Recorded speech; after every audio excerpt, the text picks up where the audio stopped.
विगत कुछ महीने पूर्व रणनीतिकार प्रशांत किशोर ने नई नवेली पार्टी जनसुराज का निर्माण किया था और 4 सीटों पर उपचुनाव हुए थे। उसमें जनसुराज के उम्मीदवार ने बेहतर प्रदर्शन किया था और जब जनसुराज की नींव बिहार की धरती से प्रशांत किशोर ने रखी थी तो बड़े बड़े राजनीति के धुरंधर ने इस पार्टी को ज्वाइन किया था। मुनाजिर हसन की बात कर ली जाए या केंद्रीय पूर्व मंत्री देवेंद्र यादव की बात कर ली जाए, और ऐसा आकलन किया जा रहा था कि जनसुराज पार्टी आने वाले 2025 में तमाम दलों पे भारी पड़ेगी। कहीं ना कहीं तेजस्वी यादव का खेल बिगाड़ा जाएगा, लेकिन फिर से जनसुराज पार्टी को बड़ा झटका लगा है। मुनाजिर हसन और देवेंद्र यादव ने कहीं ना कहीं इस्तीफा दिया है कोर कमेटी से। हमारे साथ बात करने के लिए प्रसिद्ध पत्रकार संतोष सर हैं, उनसे बात करेंगे और समझने की कोशिश करेंगे कि शुरुआत करने से पहले ही प्रशांत किशोर को बड़ा झटका लगा है। सर, बड़े तामझाम के साथ जनसुराज पार्टी का निर्माण किया गया है। प्रशांत किशोर की पार्टी को मुनाजिर हसन, देवेंद्र यादव ने ज्वाइन किया, कोर कमेटी में जगह दी गई और ये कहा जा रहा था कि 2025 में प्रशांत किशोर बड़ा धमाका करेंगे, लेकिन दो बड़े नेताओं का जाना ये साफ तौर पे जाहिर करता है कि 25 में प्रशांत किशोर को परेशानी झेलना पड़ेगा। क्या लगता है इनका भविष्य? देखिए, हमारा देश लोकतांत्रिक देश है, लोकतंत्र का जननी बिहार माना जाता है, वैशाली। और प्रशांत किशोर कॉरपोरेट कल्चर के नेता हैं। नेता मत कि वो एक व्यापारी हैं और वो कॉरपोरेट कल्चर अभी तक पैसा लेकर काम करते रहे हैं सबसे, और अभी भी लगता है ऐसा जैसा कि वो पैसा लेकर ही काम कर रहे हैं किसी न किसी के लिए। तो राजनीति में कॉरपोरेट कल्चर बाहरी लोगों के लिए चल सकता है। राजनीति में जो कार्यकर्ता हैं, जो सांसद के उम्मीदवार हैं, जो विधायक के उम्मीदवार हैं, जो पंचायत चुनाव लड़ते हैं, वो कॉरपोरेट कल्चर को पर नहीं चलेंगे। वो कार्यकर्ताओं के भरोसे चलती है, लोकतंत्र के भरोसे चलती है। तो प्रशांत किशोर ने पार्टी बनाई थी तो उसी समय से ये था कि वो कॉरपोरेट कल्चर से, जिस प्रकार से वो दावा करते हैं कि भाई हम एडवाइस देने का करोड़ रुपया लेते हैं, तो लोगों को उम्मीद थी कि भाई वो कॉरपोरेट कल्चर से आए हैं और लोकतांत्रिक व्यवस्था में आ रहे हैं तो पार्टी को अच्छा चलाएंगे। इसी को देखते हुए केंद्रीय मंत्री देवेंद्र यादव ज्वाइन किए, पूर्व मंत्री, पूर्व सांसद मुनाजिर हसन ज्वाइन किए, पूर्व विधायक किशोर कुमार मुन्ना ज्वाइन किए। इसी प्रकार कितने दर्जनों लोगों ने ज्वाइन किया प्रशांत किशोर की पार्टी, जनसुराज पार्टी। और ऐसा लगा था कि प्रशांत किशोर बिहार में एक क्रांतिकारी कदम उठा रहे हैं और बिहार में बदलाव की नींव रख रहे हैं। जो 35 वर्षों से बिहार जेपी आंदोलनकारी के शिष्यों के हाथों में था, लालू परिवार और नीतीश परिवार के इर्द गिर्द जो राजनीति घूम रही थी, लालू नीतीश के इर्द गिर्द, उससे छुटकारा लोगों को मिलेगा। लेकिन प्रशांत किशोर भी की स्थिति भी, जो 4 उपचुनाव हुए हैं उसमें ढाक के 3 पात हुए, विधान परिषद के उपचुनाव हुए, वहाँ भी उनको हार का सामना करना पड़ा। लेकिन ये हार का मतलब ये नहीं है कि प्रशांत किशोर फिनिश हो गए हैं। वो फिनिश नहीं हुए हैं।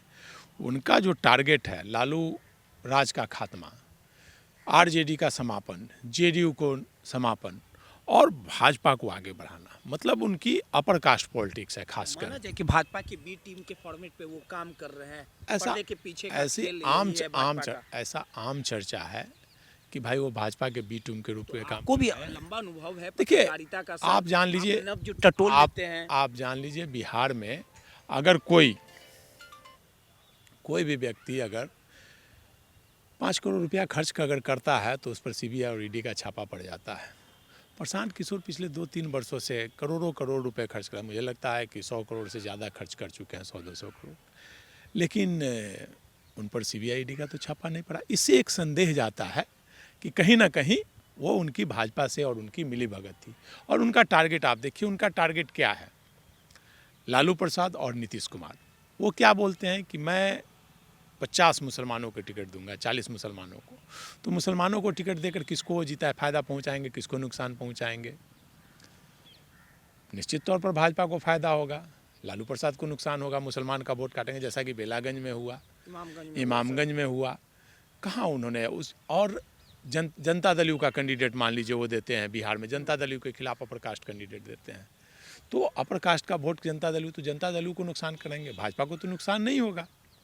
तो जो उनकी रणनीति जो देखने को मिल रहा है, जो उनका बयान हो रहा है, जो बातें वो कर रहे हैं, उससे तो लगता है न कहीं जिस प्रकार से मायावती को कहा जाता है, ओवैसी को कहा जाता है, उसी प्रकार से मुझे लगता है कि प्रशांत किशोर भी कहीं ना कहीं भाजपा की बी टीम के रूप में काम कर रहे हैं। एक सवाल और है, चलते चलते बात करते हैं सर। जिस प्रकार से जन सुराज में जुड़ना, देवेंद्र यादव का, मुनाजिर हसन का जुड़ना और उसके बाद तुरंत इस्तीफा दे देना, आखिर क्या कारण रहा होगा? इतना जल्दी कुछ तो कहीं ना कहीं भाव नहीं दिया जा रहा था या वो इज्जत सम्मान नहीं दी जा रही थी, क्या लगता है?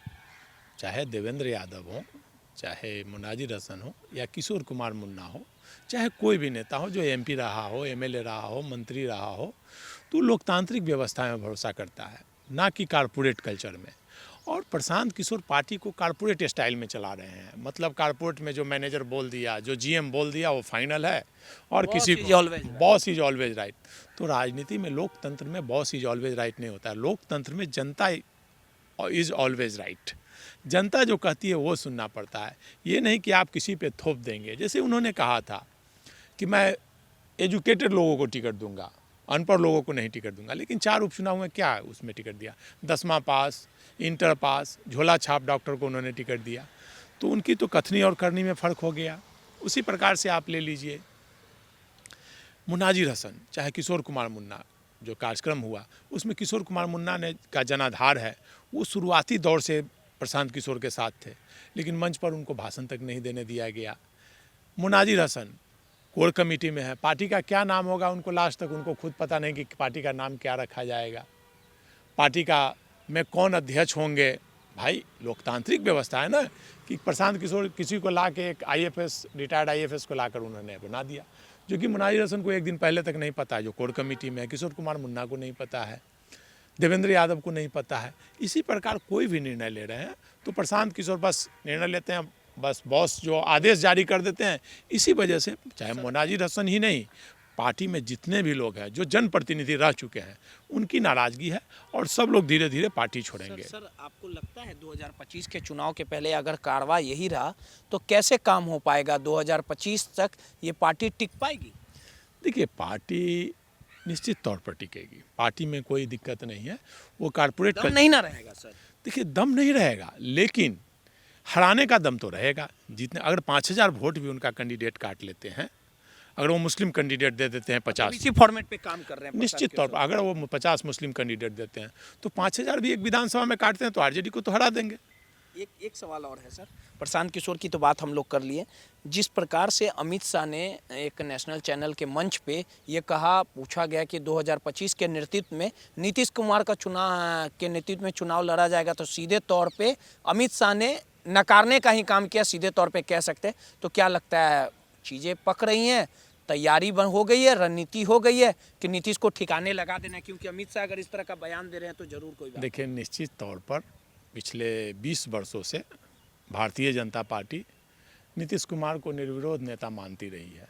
हर मंच पर, हर सभा में तो है ना, बोला जाता है ना, हर सभा में भाजपा के नेता नीतीश के नेतृत्व में चुनाव होगा। मजबूरी मतलब आप 5 में ले लीजिए, 10 में ले लीजिए, 15 में ले लीजिए, 20 में ले लीजिए, और अभी भी 6 महीना पहले तक चाहे सम्राट चौधरी हो, अमित शाह हो, चाहे कोई भी नेता, सब लोग बोलते थे कि 25 का चुनाव नीतीश कुमार के नेतृत्व में ही लड़ा जाएगा।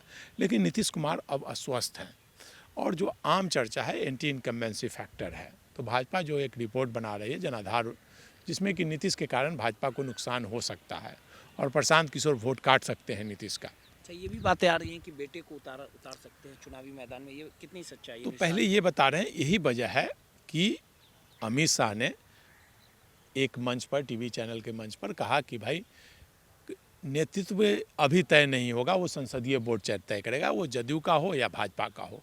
तो उन्होंने एक संदेश दे दिया कि अब अगला बिहार का सीएम नीतीश कुमार नहीं होंगे। उन्होंने कहा कि संसदीय बोर्ड तय करेगा, वो भाजपा का संसदीय बोर्ड तय करेगा या जदयू का संसदीय बोर्ड, चुनाव के बाद अब उस पर फैसला होगा। उन्होंने एक मैसेज दे दिया। टीवी अमित शाह ऐसे कोई बात नहीं बोलते हैं, उन्होंने कहा है तो उसका मतलब कुछ ना कुछ संदेश है और उसका निश्चित तौर पर फ़ायदा भी हो सकता है और नुकसान भी हो सकता है। तो और नीतीश जी के बेटे निशांत को राजनीति में लाने की बात है, तो उनको तो राजनीति में आना मजबूरी है, क्योंकि नीतीश जी अस्वस्थ हैं और उनके बाद पार्टी बचेगी नहीं। अभी जो पार्टी के अंदर संजय झा का अलग गुट है, विजय चौधरी का अलग गुट है, अशोक चौधरी का अलग गुट है, ललन सिंह का अलग गुट है। तो वहाँ गुटबंदी इतनी ज़्यादा हो गई है, कोई किसी को नेता मानने को तैयार नहीं है। और नीतीश जी के बाद किसी के पास वोट बैंक ना है, ना ललन सिंह के पास है, ना अशोक चौधरी के पास है, ना विजय चौधरी और ना संजय झा के पास। कोई पंचायत चुनाव नहीं जीत सकते हैं ये लोग। विलुप्त होने का टाइम आ गया। तो निश्चित तौर पर तो ऐसी स्थिति में निशांत को राजनीति में आना मजबूरी होगी। पार्टी के लोग उनको लाएंगे राजनीति में, तभी उनका वोट बैंक बच सकेगा और पार्टी टूटने से बच सकेगी। चलिए, सीधे तौर पे वरीय पत्रकार संतोष सर थे, बारीकी से बता रहे थे कि बड़े तामझाम से इस पार्टी का निर्माण हुआ था। कहने वाले ये कहते हैं कि प्रशांत किशोर भाजपा की बी टीम है और जिस प्रकार से प्रशांत किशोर जो रोड मैप तैयार किए हैं, और ये कहा जाता है कि 2025 को चुनाव को लेके प्रशांत किशोर ने कई दफ़े ये बातें भी कही है कि हम मुसलमान को उतारेंगे, नीतीश कुमार और आरजेडी को डैमेज करने की बातें सामने आती है। लेकिन जिस प्रकार से कहीं ना कहीं जनसुराज को बड़ा झटका लगते नज़र आ रहा है और अमित शाह के नीतीश कुमार के नेतृत्व में चुनाव लड़ने की बात को लेके संसदीय बोर्ड ये फैसला करेगा, इस तरह की बातें सामने आई थी। अब देखने वाली बात होगी कि जनसुराज आने वाले 25 में कितना कमाल कर पाती है और 2025 में एनडीए का चेहरा कौन होगा, संसदीय बोर्ड में क्या फैसला होगा, ये तो तमाम चीज़ें आने वाले समय में साफ हो जाएगी। सहयोगी अनिल के साथ रोहित यादव, दर्श न्यूज़, पटना।